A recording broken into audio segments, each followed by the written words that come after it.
funny thing about grief, how it settles, not like a storm, but like dust coating everything, muffling sounds until the world feels muted, and you're just a ghost walking through it.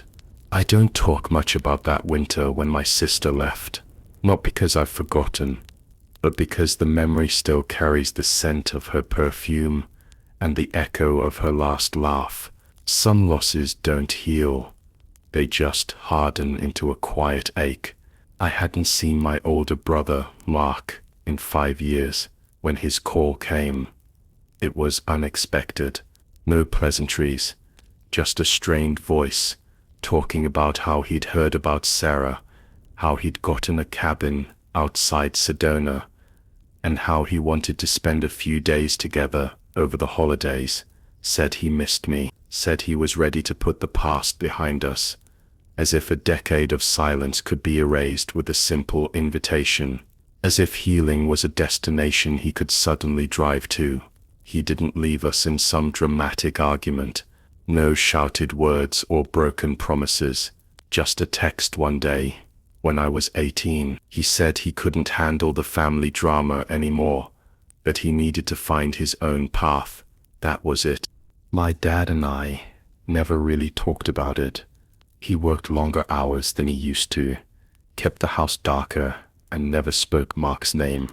I stopped asking questions, stopped expecting anything anyone told me to be true. By 22 I was numb, not sad, just worn out. I lived in my own apartment, surrounded by books that felt more real than people. I liked fiction. It was clean, predictable. You couldn't fake happy endings with real life. Everything fractured, leaving behind a trace. So when he called, I didn't know how to feel. Part of me wanted to ignore it. Another part of me, smaller, still hopeful, listened to the voicemail 5 times before calling back. I didn't ask my dad. He'd have had a dozen reasons why not anyway. I waited until his evening shift started, packed a small bag, and drove to meet Mark at a gas station just past the state line. He was parked near the convenience store in his old pickup, the same dent in the tailgate, same faded paint on the hood. Country music crackled through the busted speakers. He looked different, thinner, a few more lines around his eyes, a little more tired, but he smiled like no time had passed, like I'd run to him. I didn't. We didn't say much on the drive. Miles of desert and awkward silence. We passed a closed diner, a field of rusted farm equipment, a billboard for a spiritual retreat that promised inner peace. I kept thinking about how weird it was, how you could ride next to someone who was family, who shared your history, and feel like you were with a stranger. The place he booked was called the Whispering Sands Motel, 30 minutes from Sedona, nestled in a stretch of red rock that looked beautiful in a way that felt unnatural too still. The front office had a carved wooden coyote holding a welcome sign. Our room was 201, second from the end. Outside, red dust carpeted the parking lot. The air smelled like stale cigarettes, and maybe something trying to be pine. Across from us was room 202. There was a beat-up pickup truck parked crooked outside it. I wouldn't have thought anything of it, except for the man in the window, gaunt, maybe early 50s. He wasn't doing anything, just watching us, eyes like empty wells. No smile, no reaction, just there. The room inside was nothing special, beige everything. A tiny television with a remote, held together with tape. Mark put on some hunting channel, like he always used to. Tried to talk about his new job building furniture. Said working with his hands helped him focus. Said he missed our family dinners. I didn't say much. Ate 2 slices of cold pizza and stared at the window. Around 9 o'clock, he stepped out for a smoke. I watched from inside. That's when I saw him again. The man from 202. He was standing barefoot outside his door. His t-shirt was long, almost touching the concrete. He didn't have a phone, or a drink, or anything. He just stood there, staring at Mark. Mark stared back. Then he crushed the cigarette under his heel and came back in, without a word. "You know him?" I asked. He grabbed a plastic cup and filled it with tap water. "He's probably just a local." Something about how he said it made me feel cold, like the words didn't come naturally, like he was covering something up. The next morning, I woke up to a note under the door. "He's not as honest here as he wants you to think." I stared at it for a long time before showing him. He read it once and crumpled it up like it didn't matter. "Probably some drifter," he said. "Ignore it. People do weird things." "But how would anyone drop it?" I asked. Sharper now. I didn't push, but that was the moment I started watching him differently. That afternoon, I saw them near the vending machines. His t-shirt was gone. He wore jeans, a faded sweatshirt, but it was him. He was talking to Mark. No, not talking. Confronting him.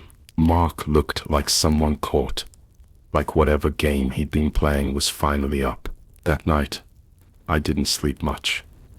I kept thinking about the note, about his eyes.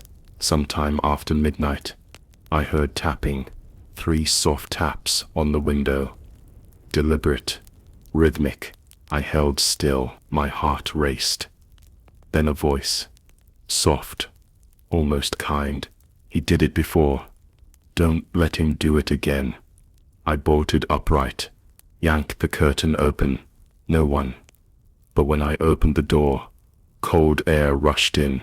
Red dust littered the concrete, like it'd just been swept aside. His door, room 202, was open just a crack, a sliver of yellow light spilling into the dark. I slammed the door, locked it, and waited for sunrise. At breakfast, I told him everything. The tap, the whisper, the open door. He dropped his mug. Ceramic shattered across the floor. He didn't say a word, just started packing. We were on the road in 10 minutes, for an hour. He didn't speak, just gripped the wheel like it was holding him together.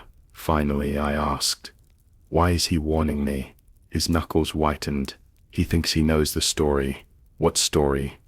"I told him things," he said, voice low. "Stuff I never told you. Stuff I didn't want to believe myself." "Like what?" "He lost his wife," Mark said. "She stayed in that motel." Said she stopped, swallowed, said she found peace there.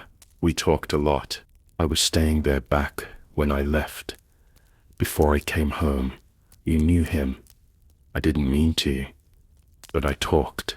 I vented. Said things about Dad. About you. "What things?" He didn't answer right away. Just stared at the road. "He thinks I hurt you," he said. "That I was dangerous. Were you?" "No." He looked at me then. No matter what he thought, I never did. I was lost. I didn't know how to be a brother anymore. But I didn't hurt you. But he said he thought he was helping. We got home by noon. He waited in the car while I grabbed my stuff. When I came back out, he rolled down the window. "I know I screwed up," he said, "but I didn't lie. Just to lie. I thought I was doing what was right. I thought disappearing would hurt less than staying broken." I nodded, but something in me didn't fully believe him. Some part that remembered how he looked when he saw the man, like he'd been caught by a ghost. We didn't talk much after that. A few texts here and there, but that week stayed silent. Even now, years later, I still check the room next door when I'm staying at a motel.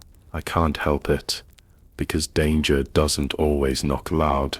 Sometimes it whispers. Sometimes it tries to protect you in the only way it knows how, by telling a truth you don't want to hear. So, let me ask you something. When someone warns you in the dead of night, do you listen, or do you wait until it's too late to wonder if they were right all along?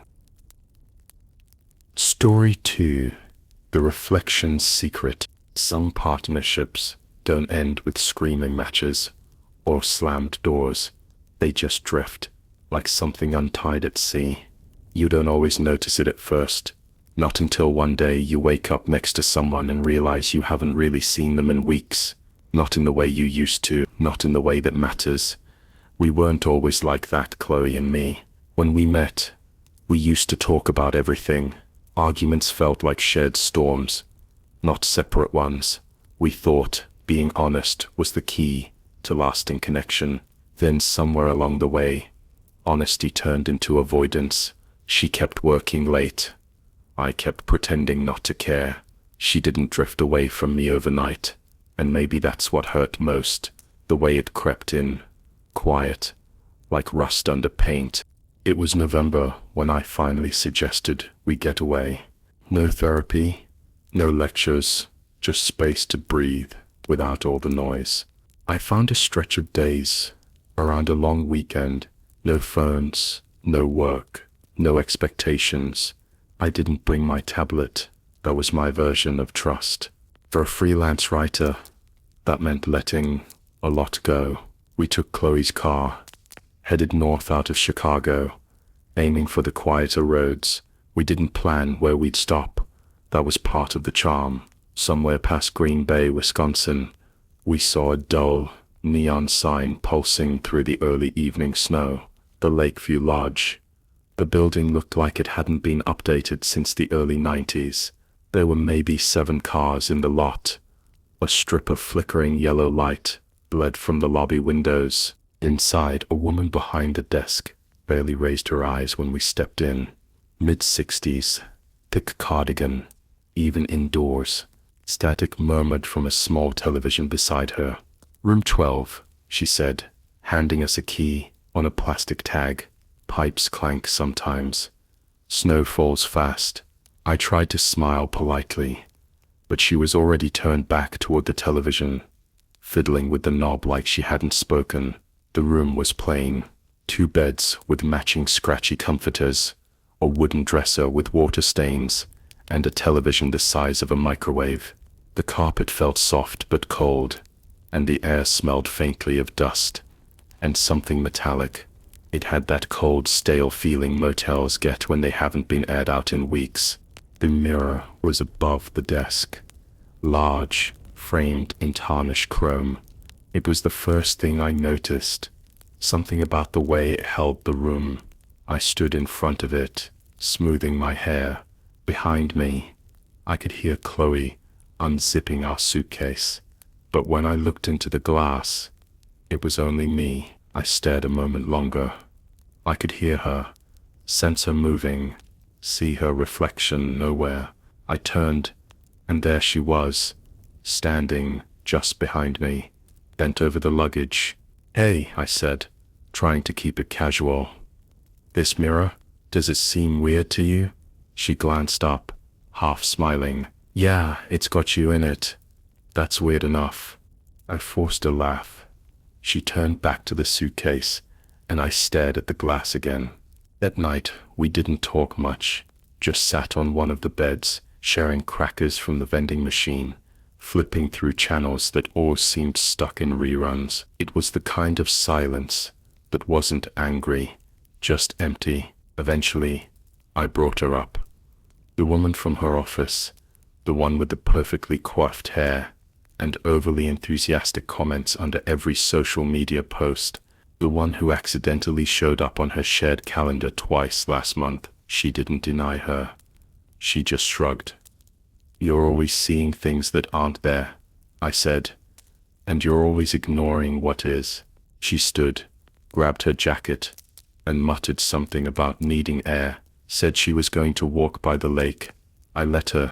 I sat on the bed staring at the television, watching the picture bleed into static. The air in the room felt tighter now, like the walls had crept closer. When I turned to look at the window, I saw someone just outside, a tall shape half hidden behind the curtain, not moving, not knocking, just watching. I jumped up and yanked the door open. Nothing.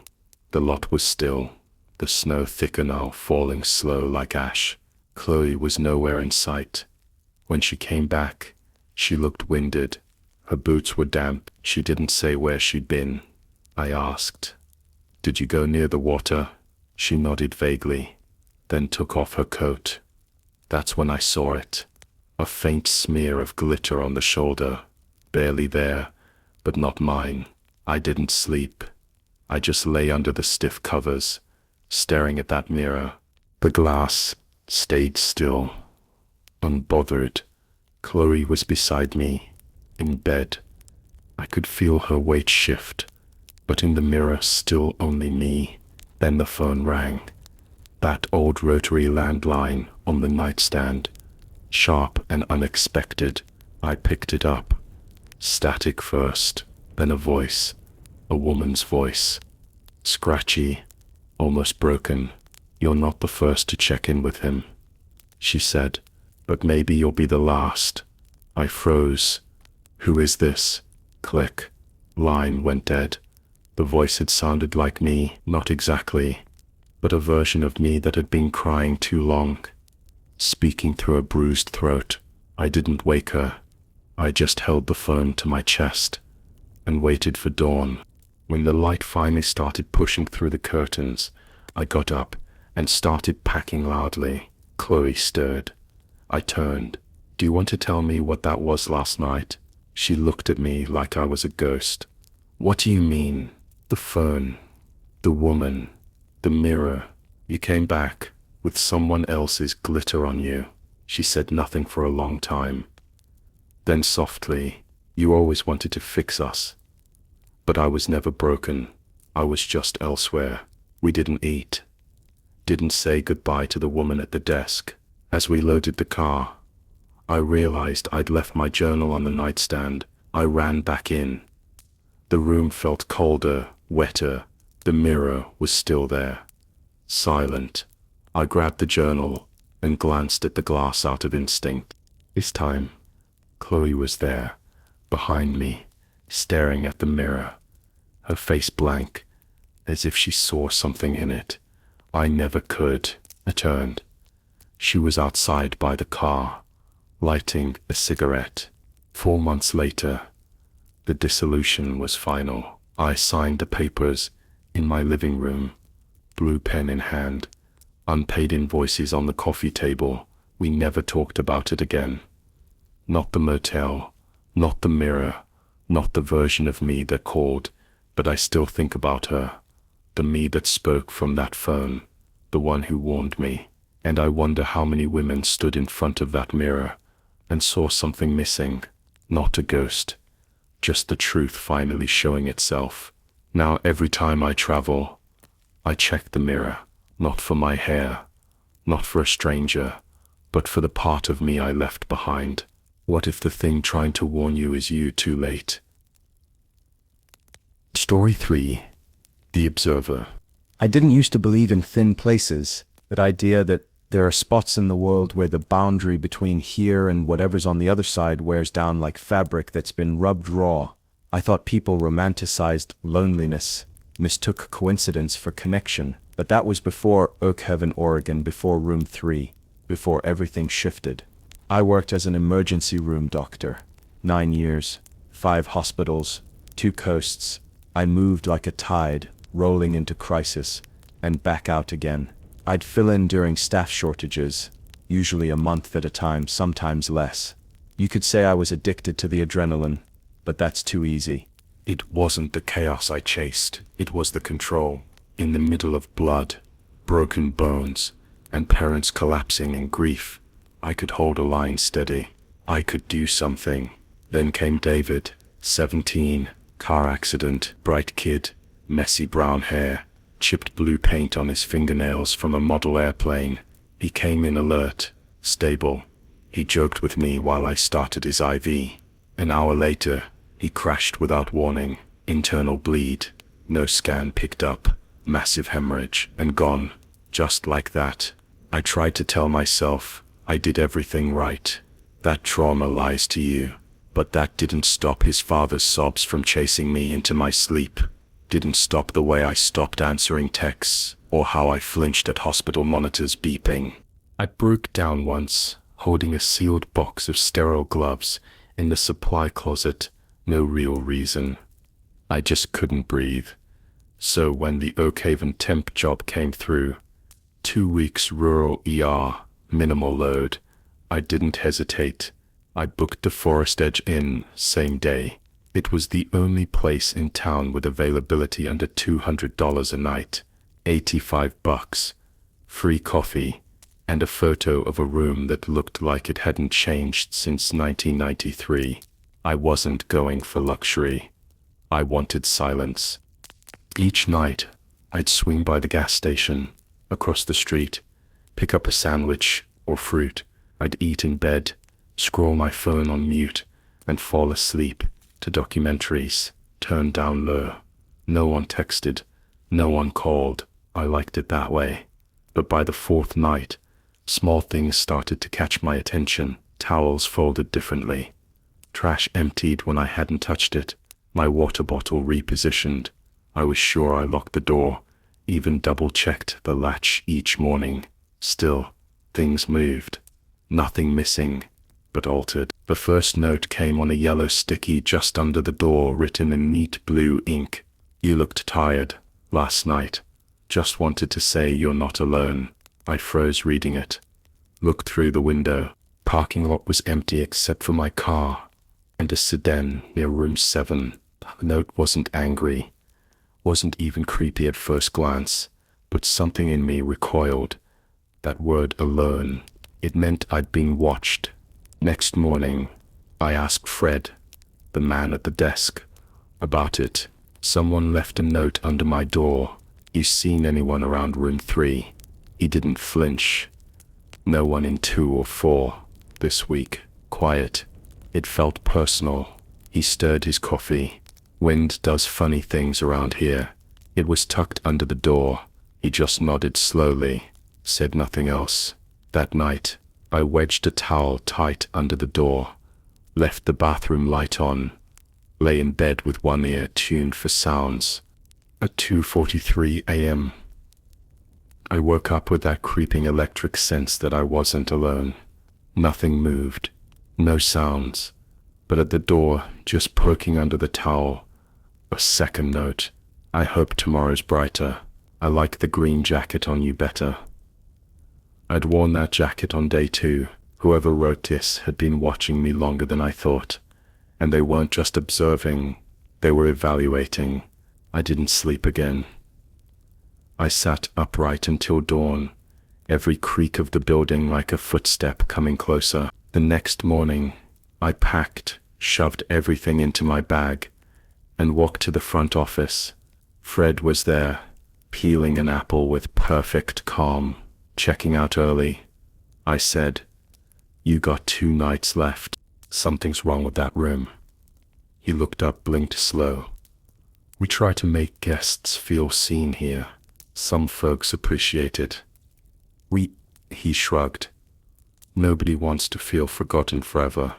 I left without another word, got in my car, and drove the 4 hours back to Portland in a single push. 2 days later, I pulled up Forest Edge Inn online. It was hard to find, hidden on a third-party site, only 3 reviews. One stood out. Stayed after my wife died, didn't talk to anyone, but each night, someone left little notes outside my door, things I hadn't said out loud, felt like someone understood me. Gave me peace. 5 stars. I stared at that review until my screen dimmed. I understood the appeal, that strange comfort in being truly seen. But that's the trap, isn't it? You don't know who's watching or how far they'll go. I filed a police report. Nothing came of it. No cameras, no proof, just a couple of sticky notes. And the story, no one could verify. Now I only work contracts in cities, places with video surveillance, busy lobbies, and staff that sign their names when they clean your room. Still, every so often I wake from dreams, where I'm back in room 3. The door creaks open, a piece of paper slips through, and I never get to read what it says. I don't know what Fred meant by we. I don't know if he was alone in that office, or if something else watched alongside him. I just know that kindness without consent isn't kindness. It's a boundary crossed. So, here's the question. When someone notices your pain without you offering it, are they comforting you? Or are they claiming something that was never theirs to begin with? Story 4. The echoing hallway. It wasn't some grand betrayal that broke us. No cheating, no screaming match. It was quieter than that. A steady unraveling over time. Conversations that used to stretch into the night became half-hearted exchanges between work emails and laundry. Our laughs, once effortless, felt rehearsed. I guess I thought a long drive might fix it, force us into the same car, same motel rooms, the same spaces we could no longer fill with words. I was wrong. We left Los Angeles under hazy skies. By the time we crossed into Nevada, the silence between Sarah and me was louder than the music playing low on the radio. I tried to start conversations, asked about the new show she liked, if she remembered that small cafe we ate at on our first trip together. She smiled, said yeah, but didn't add anything. I gave up after that. It was my idea to stop in Reno. The heat had started as a dry breeze, but by nightfall had become a gusting wind, rattling through the desert. When she suggested pulling over, I didn't argue. We exited off the main highway and found ourselves parked in front of the Gold Dust Inn. It looked like it hadn't been updated since the 70s, with a flickering neon sign and a sagging roof that made the whole place feel like it was sighing. Inside, the front desk smelled like a mix of old cleaning solution and the kind of dust that never leaves. Robert, the man behind the desk, wore a tired smile and a name tag pinned crooked to his faded polo shirt. He handed over the key to room 5 and said something that should have made me pause. That room's got character. Mirrors are old. Got them from a closed-down casino. Some say they hold on to things, but I think they just reflect a lot of history. I laughed, mostly to be polite, and followed Sarah down the hallway. The room was cold, not temperature-wise, though the heater rattled and blew lukewarm air. It was the kind of cold that settles in your gut. Sparse furniture, a kitchenette smaller than my college dorm, and a massive mirror covering the wall across from the bed, floor to ceiling. It looked almost too clean, like it had been scrubbed in a panic. Sarah dropped the bags and said something about how it looked like a movie set.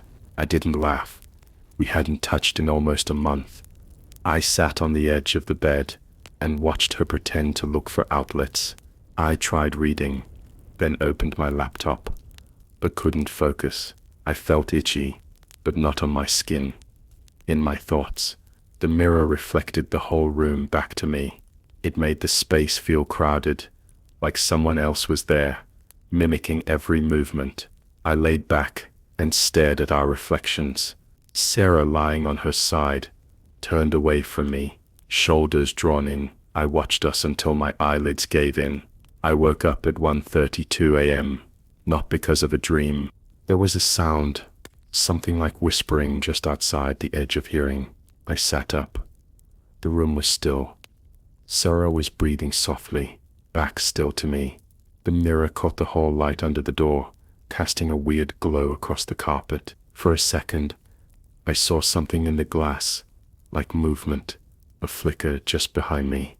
When I turned, nothing was there. I told myself it was sleep haze, the brain firing random neurons. I lay back down, but kept my eyes open.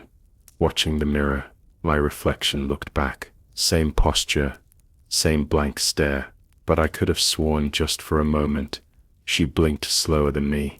The next morning was all pale light and heavy limbs. I went to get coffee while Sarah stayed in bed.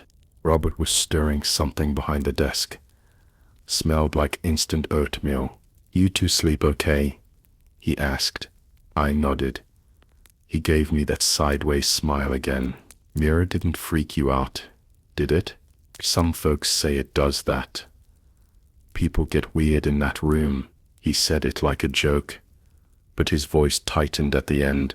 I wanted to ask more, but I just smiled and walked out with the coffee. Back in the room, Sarah looked awake, but hadn't moved. We made breakfast, eggs in the microwave, and stale toast. Then we drove into town, tried to play tourist, walked around a museum, ate soup at a diner with sticky vinyl booths. We were almost civil. Then she brought up the messages she saw on my phone. Just a coworker, but flirty enough to sting. I shot back about the guy from her work, the one who kept showing up in her LinkedIn likes. I slammed my cup down. So we're just keeping score now? Better than pretending everything's fine. I snapped. I walked out. I didn't follow. When I got back to the motel, the room felt colder. Sarah wasn't there. I sat on the bed, pulled out my phone, then looked up. The mirror showed me sitting, but behind me was another me standing, watching. I whipped around. No one. I looked back at the mirror. Just me again. Same position, same room. Nothing else. But my chest felt tight, like I'd just run a mile.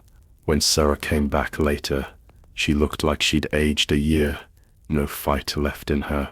We sat in silence, the kind that hurts more than yelling. That night, she reached for my hand. "Are we even trying anymore?" she asked. I didn't get the chance to answer. 3 knocks echoed in the room. Not from the door, from the mirror. Slow, deliberate. She jerked her hand back. What the hell was that? I shook my head. We stared at the mirror. It was still, perfectly still. But something was off in the reflection, like the light bent wrong. We didn't sleep. We lay in bed, bodies tense, listening. Nothing else happened, but the silence was louder than any sound. Morning came, gray and quiet. We packed slowly. Sarah kept looking at the mirror, like it owed her an explanation.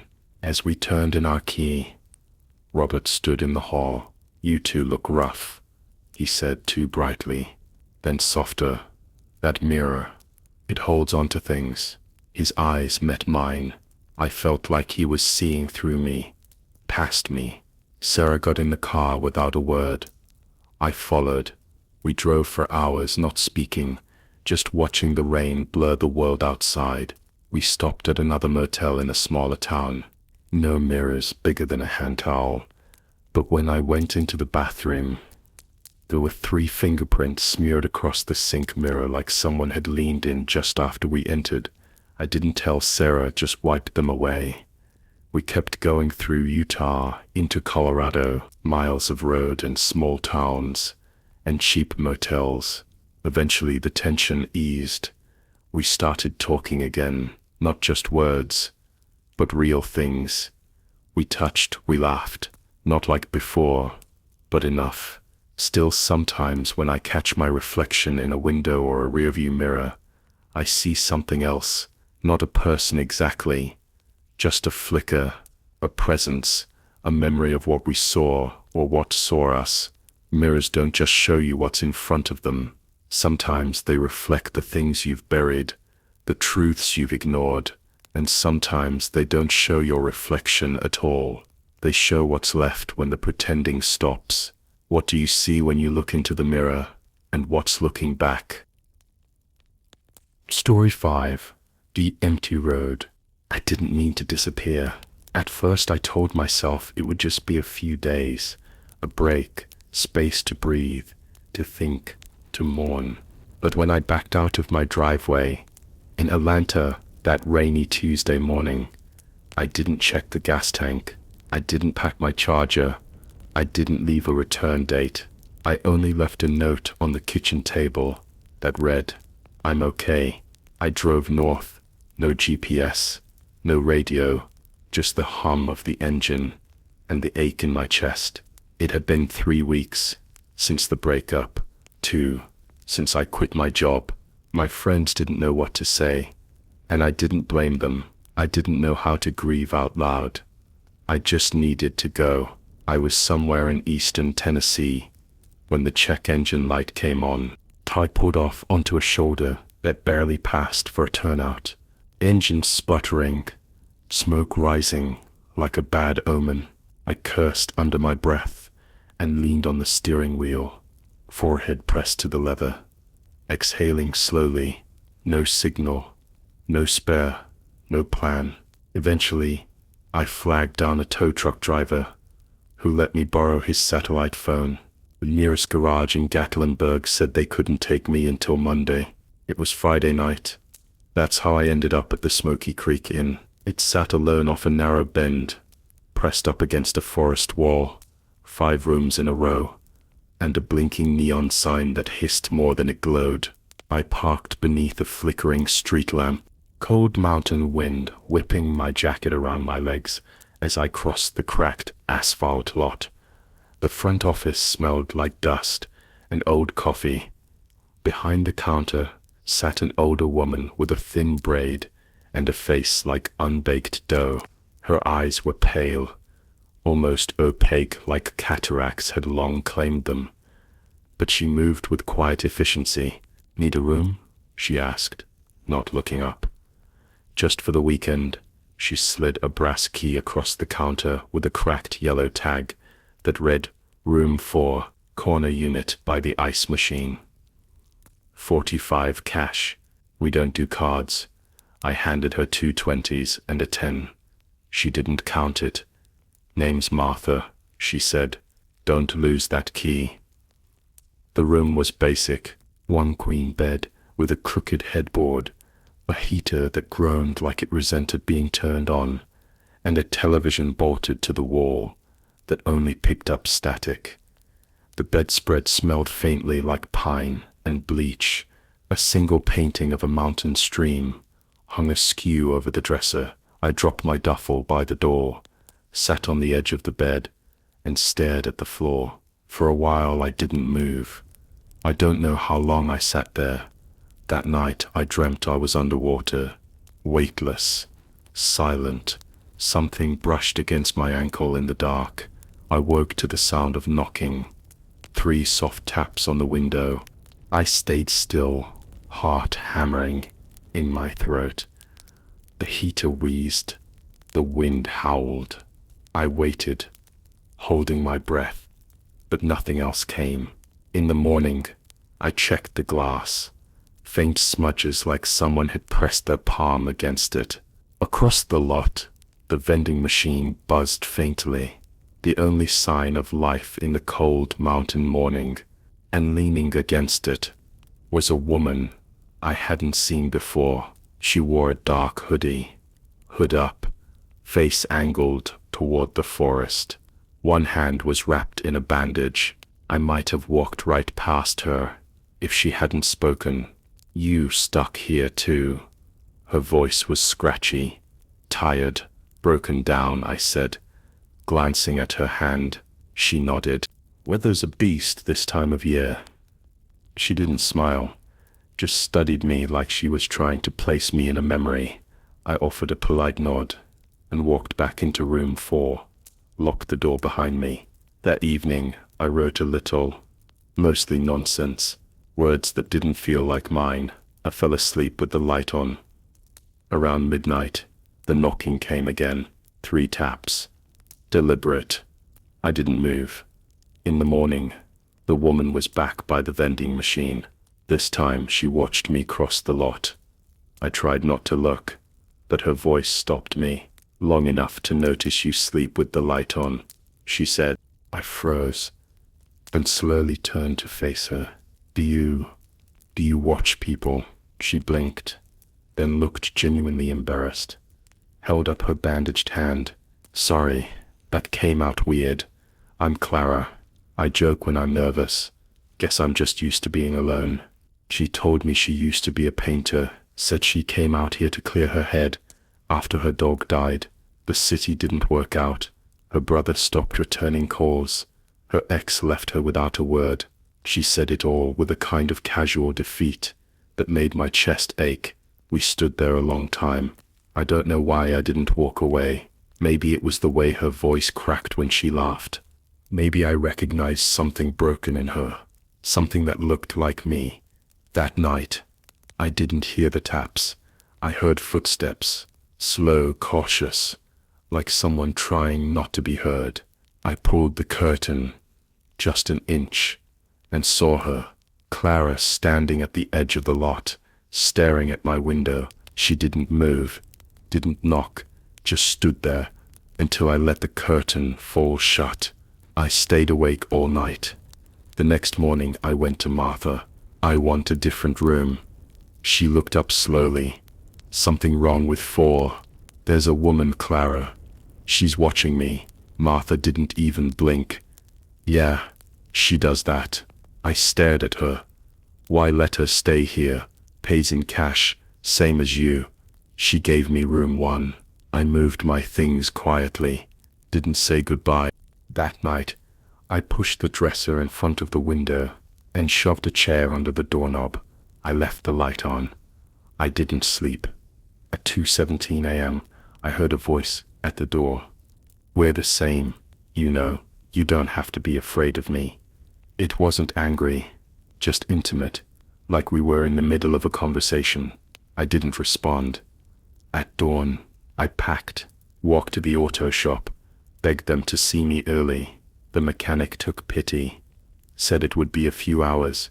I waited in a diner down the road, hands wrapped around a chipped mug. I didn't look at my phone.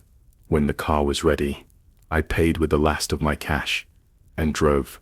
I didn't check the rearview mirror until I hit the interstate. 2 weeks later, I got a message on social media. No profile photo, no friends. You didn't say goodbye. You never wanted comfort, just distance. I blocked the account, deleted the message. But I still think about her sometimes, about that motel pressed against the forest wall, about the way she said we were the same. And I wonder how many people like her are waiting in places like that, lonely, watching, hoping you mistake their darkness for warmth. Is it possible that sometimes when we're most vulnerable, we attract what can hurt us most? What do you think? Can brokenness see itself in others, or does it just want to be seen? In Story 6, The Unseen Tenant. They say you never really understand the value of silence until it's all you've got left. For me, silence became a hiding place, a muffled world where nobody called my name, nobody watched me too long, and nobody cared who I used to be. I learned that lesson on a bus ride east, face pressed against a foggy window, watching cities shrink in the rear view of a life I couldn't go back to. The day I left Denver, the summer heat was sticking to everything.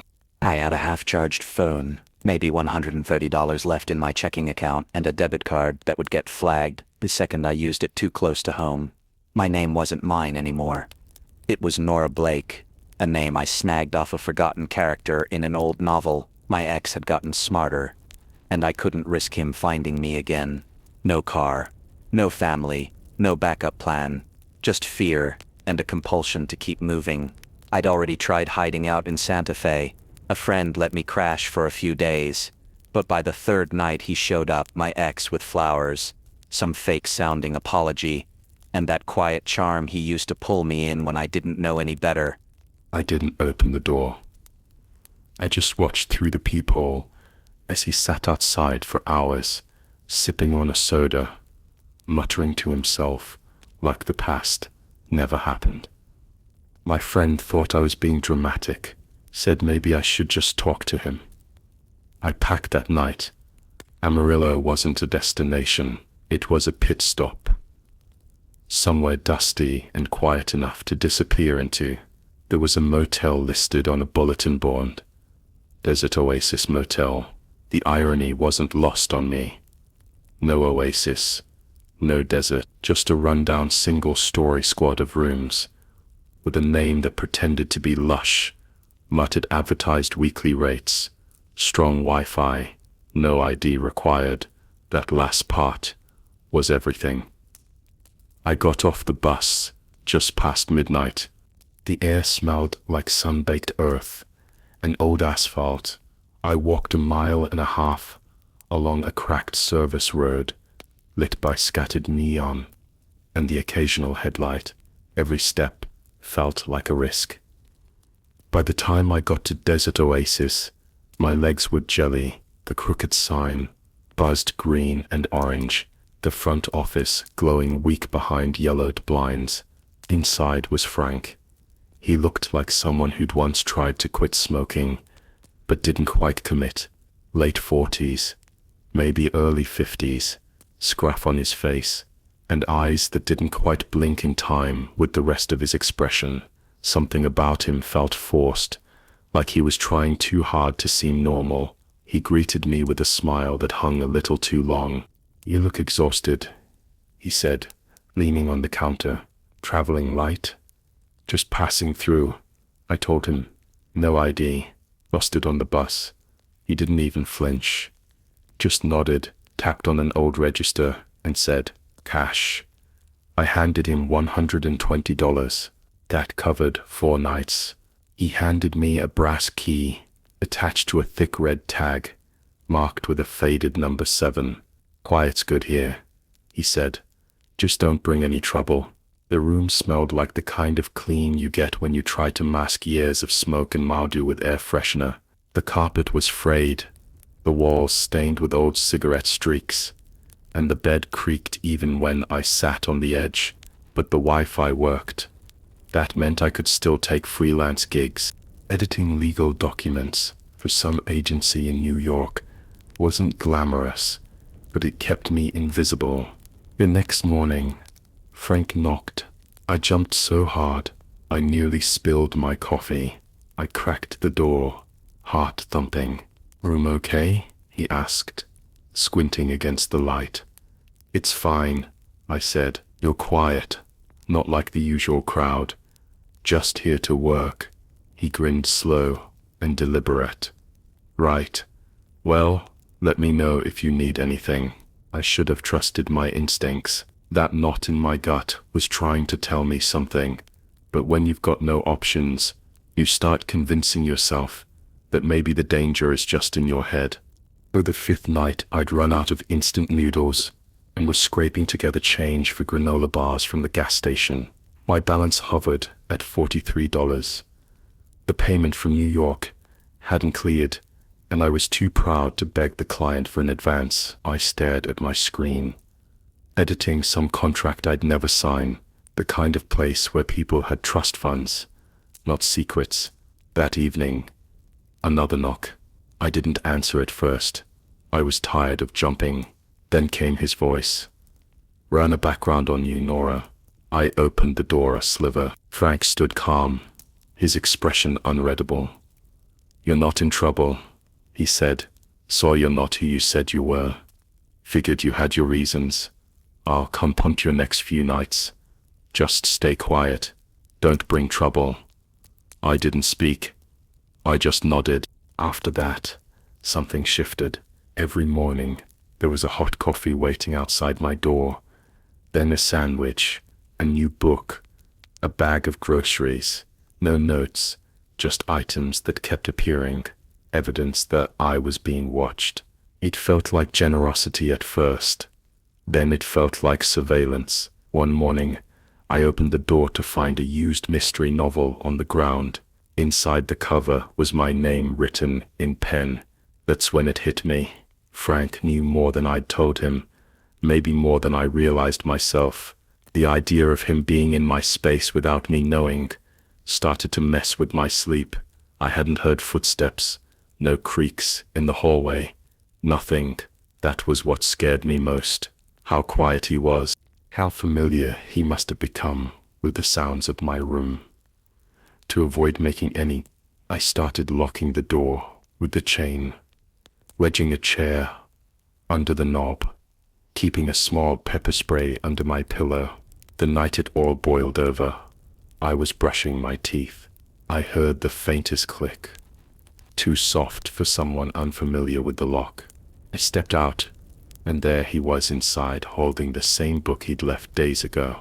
"Door was cracked," he said like it was no big deal. "No, it wasn't." He smiled. "Just checking on you. You didn't come out today." You ever think about sticking around longer? Could use help at the desk. Easy work. I'd pay you. I shook my head, heart pounding. He didn't push, just walked out like he hadn't just invaded my space. That night, I moved the dresser in front of the door. Didn't sleep. Next morning, I left the room for 4 minutes and came back to review my phone camera. Hidden behind the television, it caught Frank opening the door, not entering all the way, just watching, breathing, then gone. I spent the next 24 hours packing and pretending I wasn't. At 3:15 a.m., I slipped out with a single backpack.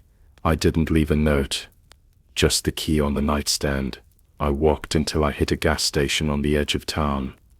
Asked the clerk if I could rest there till morning. He handed me a bottle of water and a granola bar. "Sit near the camera," he said. "You good?" I nodded, blinking back tears. When my payment cleared, I bought a ticket out of Amarillo under a new name. I never looked back, never told anyone. I live in Portland now. I've got a cat that yowls at everything, and a deadbolt that clicks loud enough to hear. My name's back on my mailbox, but I still sleep with pepper spray in the drawer. I don't check in under fake names anymore, but I do check the Desert Oasis Motel listing sometimes. It's still up, still advertising to women, still asking for nothing but cash and quiet, and I wonder if someone else took room 7 after me, and if she ever got out. When does kindness stop being kindness and start being control? Story 7. The Echoing Grief. I used to think grief was something you could move through, like a season or a storm. You waited it out, held tight to the rails, and when it passed, you walked out the other side a little damp, a little tired, but still yourself. I don't believe that anymore. After my father died, I went numb, didn't cry at the hospital, didn't cry at the funeral. I just stopped feeling. I signed the paperwork, cleaned out his apartment, answered people's texts with emojis or a thumbs up. Then I left town with a half-packed duffel and no real destination, just one rule. Don't go to Phoenix. My aunt lived there. She meant well, offered me her guest room, but I couldn't stomach the thought of more sympathy casseroles and long silences around a television playing talk shows. No one was watching. So I drove north. The roads in Arizona stretch like the earth's holding its breath, long, flat, and empty in a way that makes you hear your own thoughts too clearly. I figured I'd find a place to sleep one night, maybe 2, and keep moving west until something inside me shifted. Somewhere past Flagstaff, the sun already bleeding into the desert, I spotted a flickering sign off Highway 89, the Desert Bloom Inn. It looked like a place that hadn't been cleaned properly since the late 90s. The siding was faded yellowish brown, like old parchment. There was a vending machine outside missing half its buttons, and a single lamp in the parking lot that kept blinking like it couldn't decide if it still wanted to live. I didn't care. It was cheap, $29 a night, and when I walked into the front office, the woman behind the desk sized me up with a look that said she'd seen my kind before. Tired, running from something, she introduced herself as Mrs. Adams, mid-60s, maybe older. She had a raspy voice and nicotine-stained fingers that smelled like menthols. She handed me a room key and said without even blinking, "Don't open the window after midnight. Desert wind does strange things out here."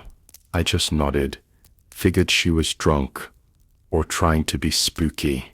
Didn't matter either way. Room 10 was upstairs. The lock stuck a little, but it opened with a hard twist. Inside was nothing special. A bed that creaked, a dusty dresser, a television that only got 2 channels. The carpet smelled like old dust and heat. I dropped my bag kicked off my shoes, and laid on the bed, staring at the popcorn ceiling, until my mind finally shut off. That first night, I dreamt about my father. He was standing in the hallway just beyond the door. His hair was wet. His eyes looked wrong, like they'd forgotten how to focus. His neck was bent too far to one side, like his spine had lost track of where it was supposed to be. He didn't move, just stared. I woke up, gasping, soaked through with sweat. The air was still, but heavy, like something had just left. I told myself it was grief, sleep deprivation, stress, any number of rational things. The next morning, I found dirt, a trail of dried, bare footprints across the carpet. They started at the bathroom and ended near the window. I checked the lock. It was intact, but looked stressed, like someone had twisted it too hard too often. My shoes were clean. I hadn't walked through dirt. Still, I stayed, told myself I needed to rest, that the room was quiet, that I liked the stillness, but deep down, I felt something else. Not fear, not just a sense of being watched, not in a threatening way, more like the room was curious. That night, I heard the voice. It started around 2 a.m., a soft whisper through the air vent, like a man humming or maybe talking, just low enough that I couldn't catch the words. I sat up, pressed my ear to the wall, grabbed my phone, and hit record. As soon as I did, the sound stopped. When I played it back, there was nothing.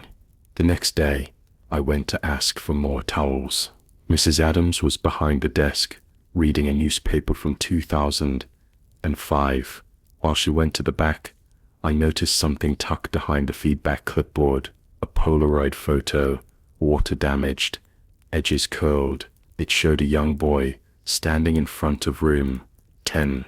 Same faded curtains, same crack in the stucco by the door. The boy looked like me, not kind of like me, not a vague resemblance.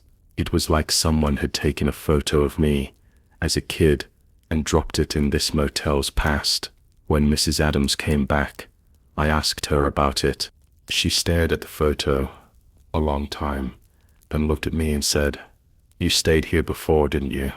I shook my head. "No, never." She gave a small skeptical shrug, then walked to the back room and came out with a cracked leather guest log book. She flipped to April 2006. Her finger landed on a name halfway down the page. Robert Emetrum, 10. That was my name. My dad and I had taken a road trip around that time. After my mom left, I remembered gas stations, a flat tire, a night in some nameless motel, but the rest was blurry. I stared at the entry. I didn't remember this place. I didn't remember any dream, but something inside me shifted, like pressing on a bruise you forgot was there. That night, I couldn't sleep. I sat up in bed for hours, staring at the window. At 2:15 a.m., the wind picked up, not violently. It moved in slow, steady gusts, like breath. Then the vent started humming again. Not music this time. My name, Robert. The voice was faint, but real. My skin crawled. I didn't move. I couldn't. That final night, he came back. My father, not in the hallway this time. He stood at the foot of the bed, head still tilted, hair soaked, face slack. His voice was cracked, like broken glass. He whispered, "It wasn't just you who stayed here." I wanted to ask what he meant. I couldn't speak, couldn't even blink. When I finally woke, the mirror was fogged, thick with steam, the kind you'd get after a long hot shower, but I hadn't touched the water, and the room key was sticking halfway out of the inside of the door. I packed in under 5 minutes, drove until my gas light blinked, didn't stop until I crossed the state line, didn't talk about it, not for months. Then last week during a slow night shift at the hospital, I looked up the Desert Bloom Inn, still open, One of the newest reviews chilled me. From someone named Ella Chen, 5, posted 3 weeks ago. Room 10. Feels like you've been here before, even when you haven't. Maybe grief doesn't just live in us. Maybe it echoes, leaves pieces of itself behind, in the rooms we once occupied and forgot about. Sometimes it waits right where you left it. So now I wonder, if memory can be erased by time and trauma, can places remember for us? What do you think?